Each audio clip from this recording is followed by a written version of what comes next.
Morning, I'm Deadbolt. Thanks for joining me today. Today I got a little project. I got some deadbolts I got to put on. You're going to want to take this piece out of the package and adjust it to the size first. Then you're going to measure 3 inches off from the existing doorknob. Then you want to check back with your instructions to make sure that the measurement's correct. You'll need a 2-inch hole saw for this job.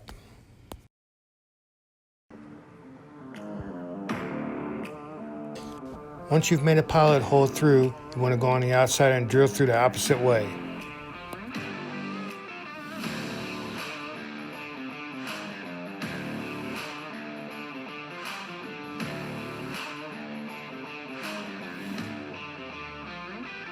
You're going to need a 1-inch bit to go through the side of the door for the mechanism that goes on the inside.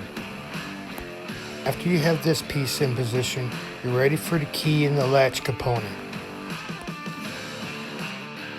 With the Phillips screwdriver, you tighten the screws down.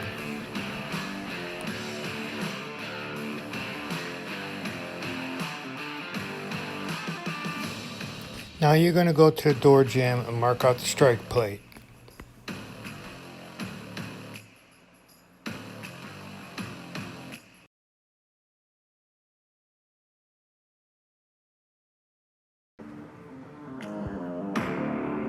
After you have it marked out, you want to drill out the center hole.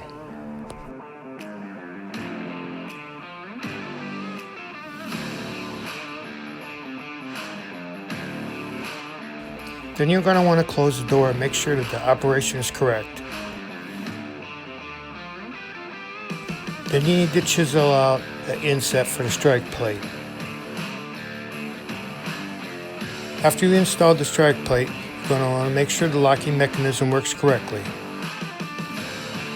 Now you've completed the job. Thanks for following along, and we'll see you guys in the next one.